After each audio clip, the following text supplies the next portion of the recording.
with this on.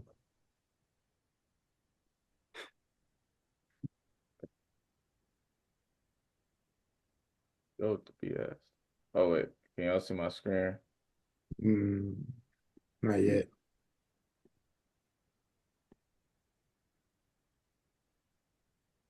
Yeah, I got you.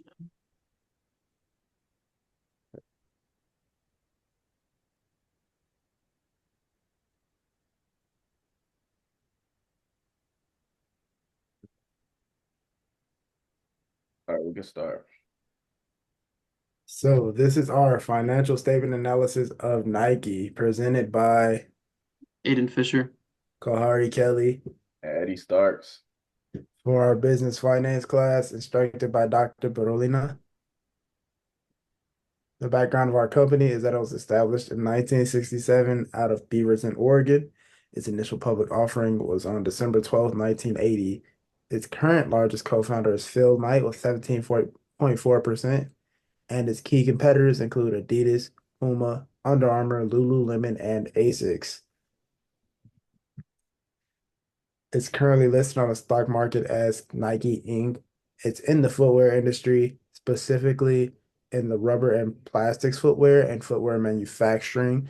And it also supplies equipment and apparel. Nike's ratios over the last 3 years. We'll be covering in this presentation today? Liquidity ratios, efficiency ratios, leverage ratios, profitability ratios, and market value ratios. And to start off the ratios, I did the liquidity ratios. And firstly, I want to talk about what are liquidity ratios.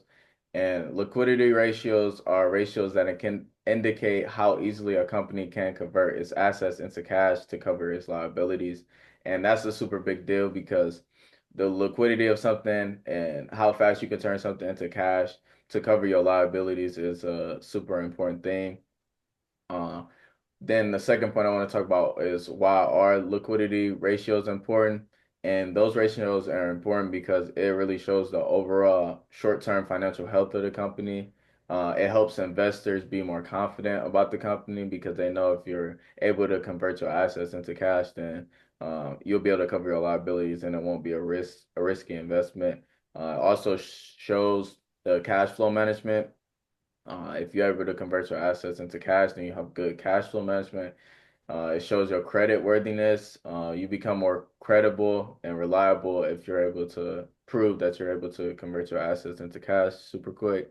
And then it also shows operational flexibility because you're more flexible if you're able to have that extra cash on hand to be able to cover your liabilities.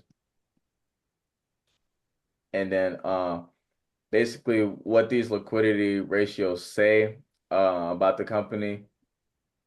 Current ratio, a current ratio, a ratio greater than one indicates that the company has more current assets than current liabilities, suggesting a good short-term financial health.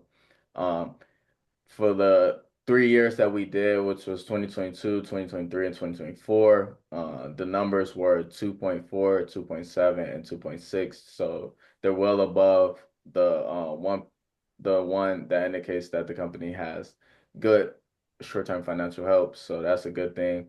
Um, for the quick ratio, a higher quick ratio suggests that a company can cover its current liabilities without relying on inventory sales. And this indicates that the company has a strong liquidity. This is important too because sometimes you never know what can happen.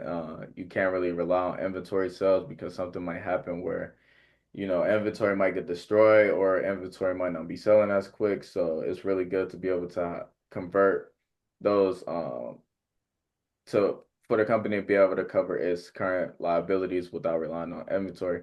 And then the numbers that I have for the quick ratio was 1.5, 1.6, and 1.65. And then for the cash ratio, our cash ratio significantly below one may suggest that a company is highly reliant on non-liquid assets to meet its obligations. And this is a bad thing because you want to be reliant on liquid assets because non-liquid assets, it takes way longer to, be able to convert that stuff into liquid. And since they aren't liquid, you won't be able to, have that extra money on hand.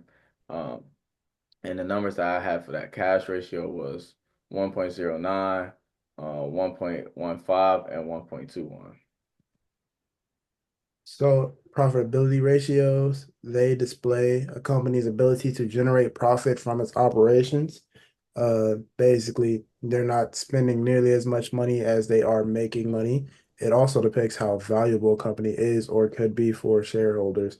And what that means for Nike, from what we've seen, is that Nike is able to effectively utilize its assets and its equity, and it brings in a lot of profit, which means more value for its shareholders, as it's not spending nearly as much money as it is making. And it shows they're pretty good at operating efficiently. As for the market value ratio, it displays the company's stock value relative to its stock price. So basically, if you put in $82, are you going to get back $90 when you take your money out, or are you going to get back $70? And Nike, historically speaking, has been pretty high in value. However, it has fluctuated a lot, especially in recent years, but it has still shown to be relatively high in its stock price value. Um, yes, it.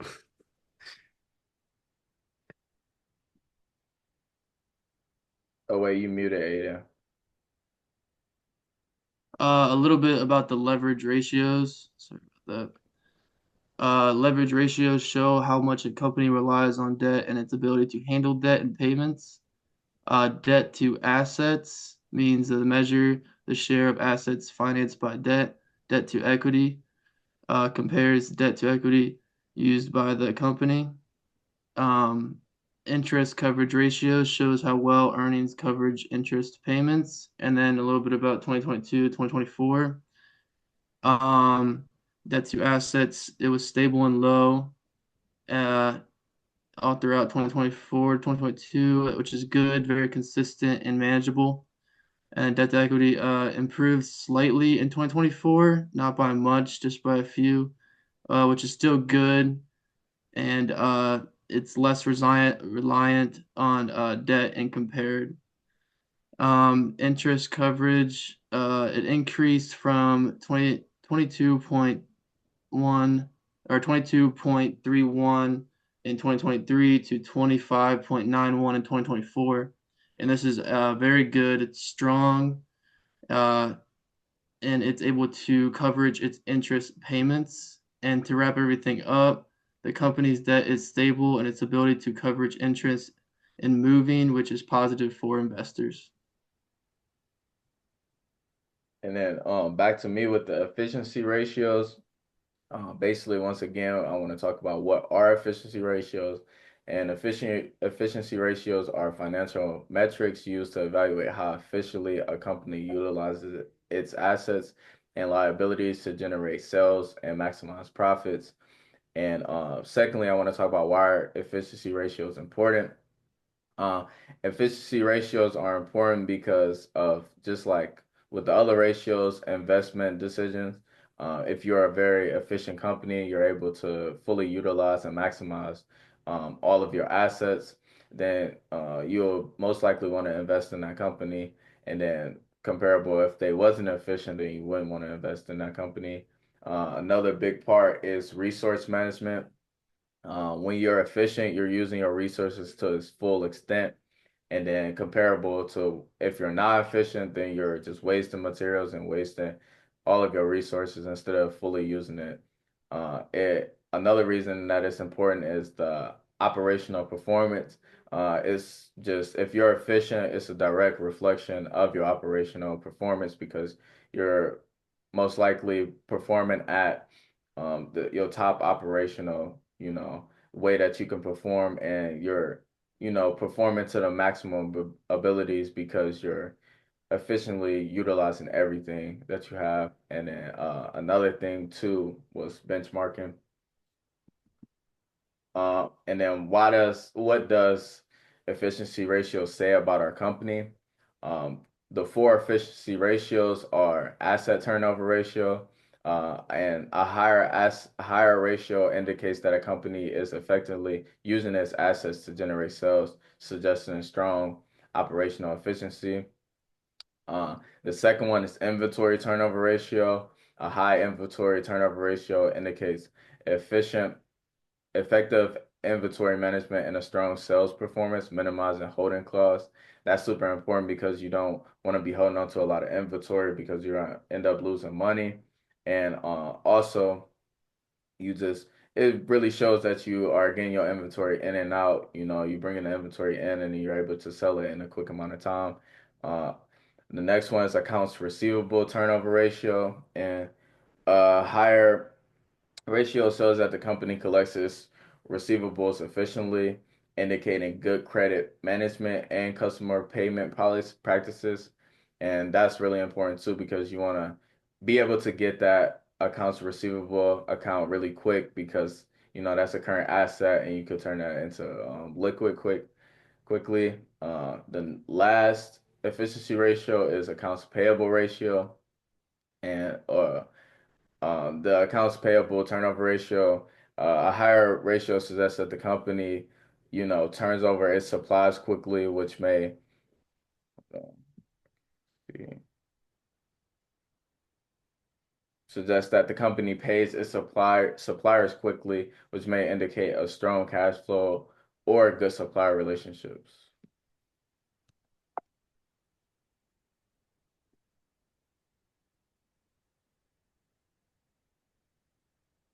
And so here's our analysis of Nike going against the industry in 2022, where Nike outperformed the industry in nearly every metric except for debt to equity ratio and dividend payout ratio. It was kind of there right on the edge.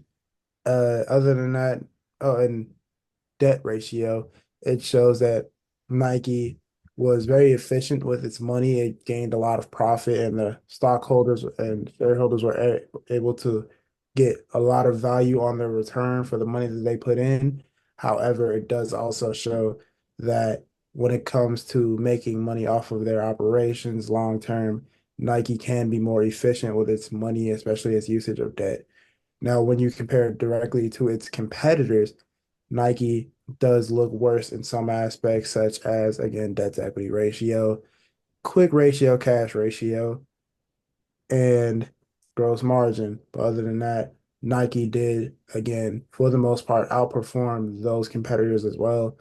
Uh, this could be due to the competitors also stepping up their quality, which means that Nike has more competition when it comes to making those sales. And when you struggle to make sales, you're going to struggle to make profit.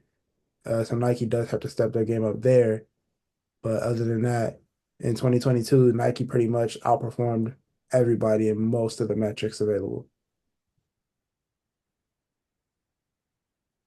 And so when we update those numbers, Nike is still performing better than the overall industry averages and better than their competitors.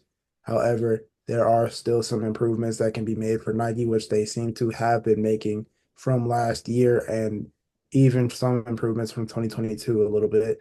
As they have stepped up in quality, they've also been better at adjusting to market trends and they've been better at their marketing as well in their sales and in their promotion of how they adjust to those market trends. And then to wrap things up, basically, you want to talk about it on a psychological level, like why is Nike outperforming the industry? And basically, for starters, Nike is one of the biggest shoe brands in the entire world.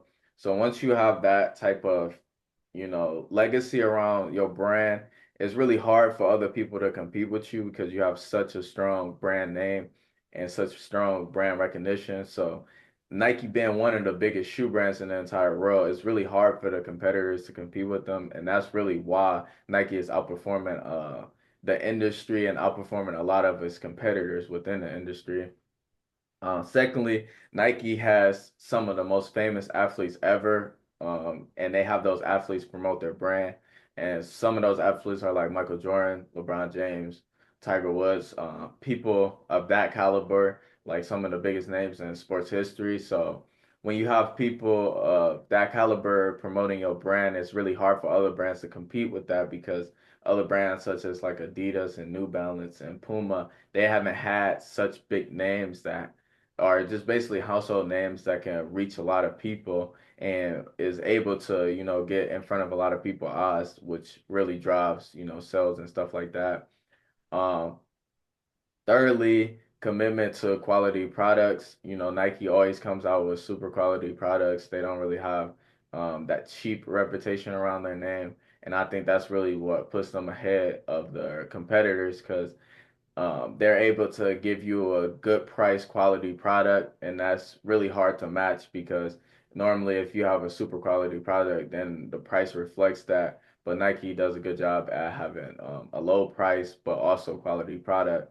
So I think that's really another reason why they're outperforming the industry because it's really no other brand where that you can get that quality for that price. And lastly, they're outperforming the industry because they're innovative and they're also creative in marketing. They're innovative in the fact that they invent certain things that will help their shoe be better. For example, they have like running shoes that have zoom in them, so it makes it more comfortable for your foot, and also makes you be able to jump more higher, and it also allows you to be able to just feel more springy in a sense. And then they're also super creative in their marketing techniques. They do something called green marketing. Green marketing is basically where you use a lot of recycled goods and stuff like that. So that I know they make shoes like that be 80 or 90% made out of recycled goods. So that type of marketing and that green marketing is attractive to a lot of people nowadays because people really value that aspect of just using recycled goods and using stuff instead of just throwing away things. And these are our references, and thank you for watching this video.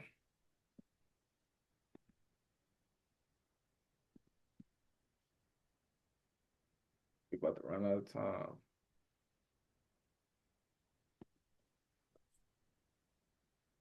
I feel like I'm on my deathbed.